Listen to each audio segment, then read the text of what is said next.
Welcome to the July edition of the Nude Wine Club. And this month we've gone for 3 summer whites.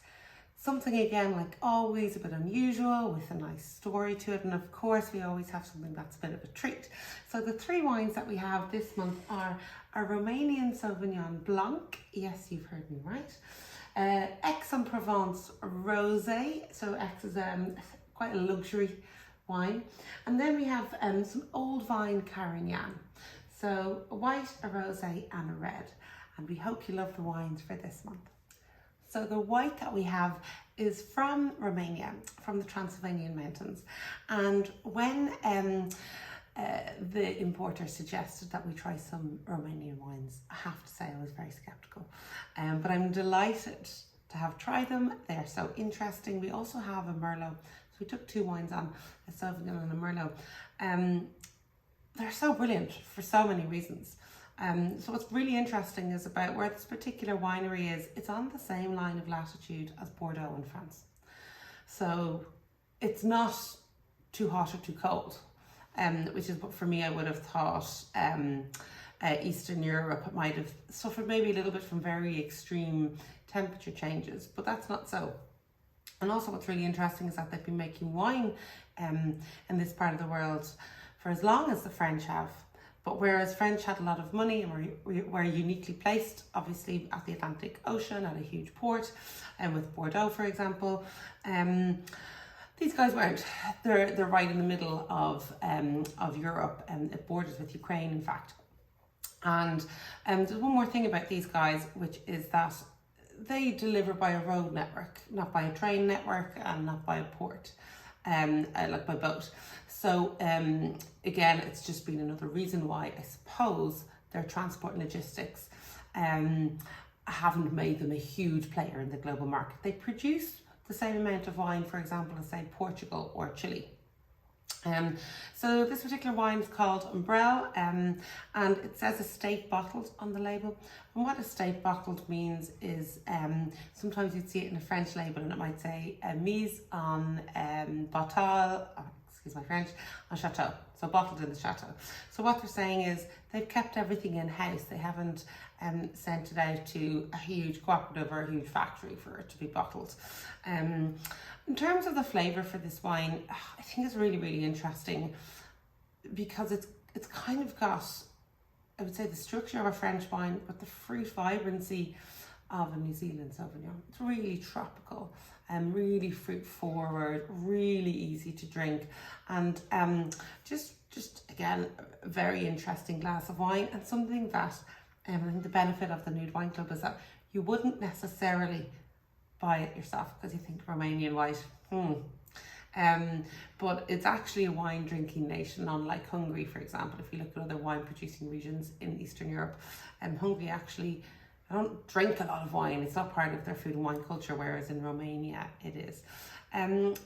Typically the grapes that you find in Romania, I'm not even going to try and pronounce them. They're all local varieties.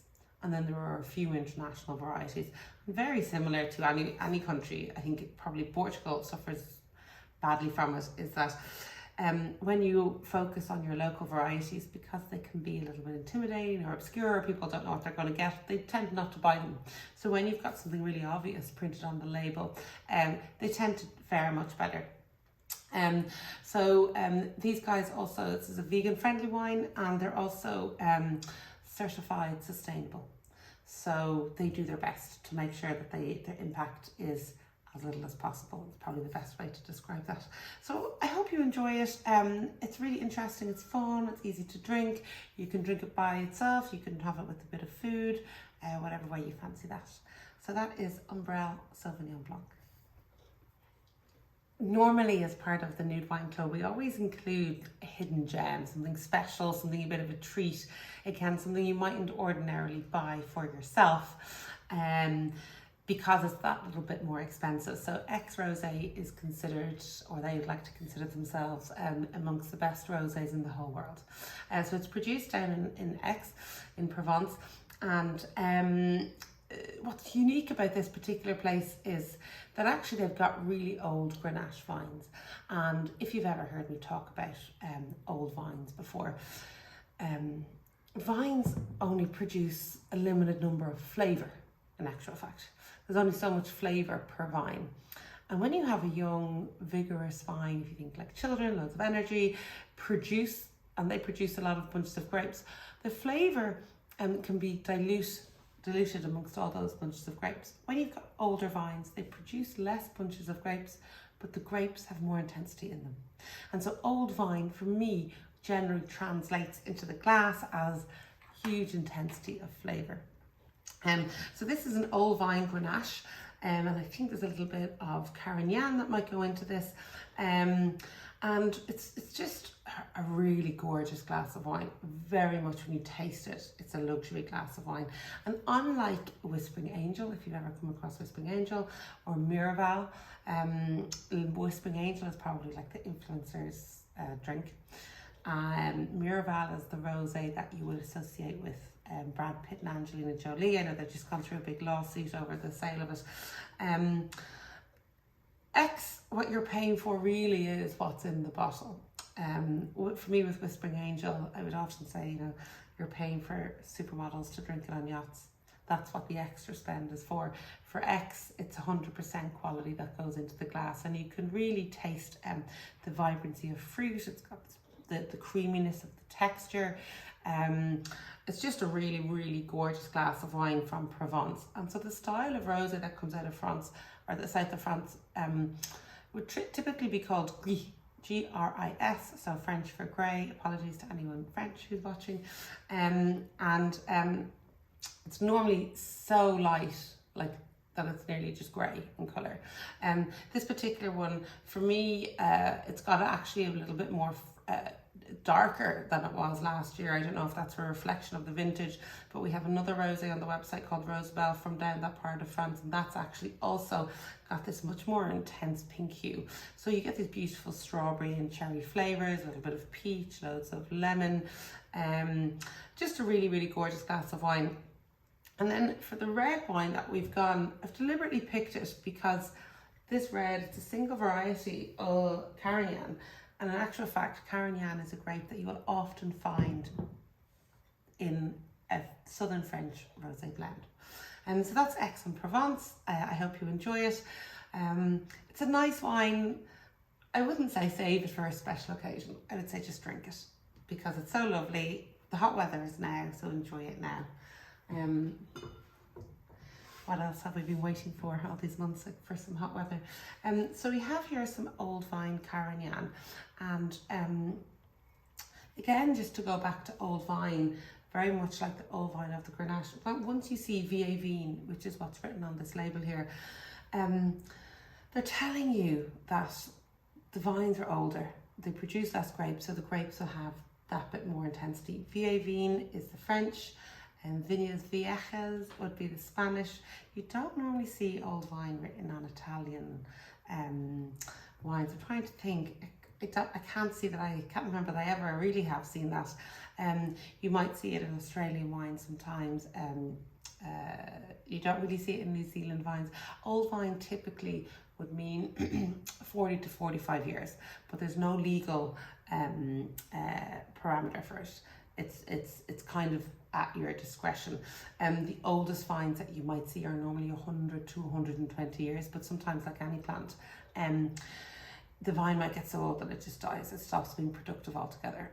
So what you might often find that you have in wineries, or in vineyards rather, is lots, and especially with the older wineries. So they might have some vines that are 80 years old, 70, 60, 50, 40, and once the wine 30, 20, 10, so they might have a whole range of vines that are all different ages. And what they might find with the 70-year-old ones, or whatever is quite old, that eventually it's not productive, so they have to grub them up and plant new vines, and so then the whole cycle starts again. So then they become the youngest vines, that plot might become the youngest vines because they've dug out the oldest and put in some new ones, and then you move to the next plot, which would become the oldest. So it's not that they stay there forever. There's definitely is a part of the vineyard management would be to have as many old vines as possible that are still productive, and that makes sense. but layered in with younger vines to keep the production going. In, for example, I know I've digressed a little bit, in, for example, really like famous wines, if you've ever heard of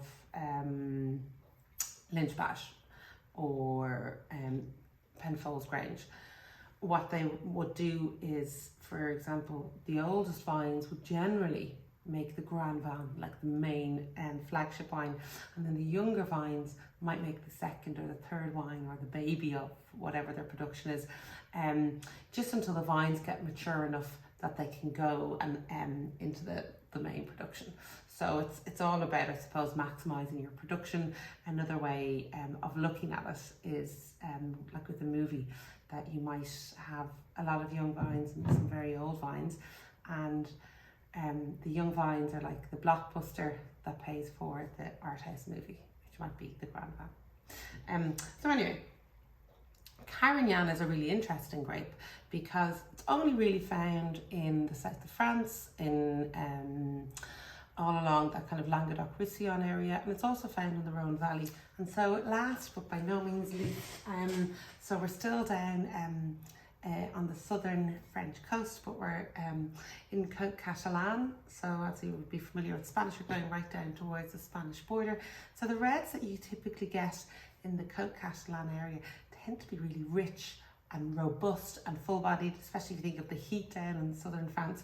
And Carignan as a grape is an interesting one because you really never do see it by itself.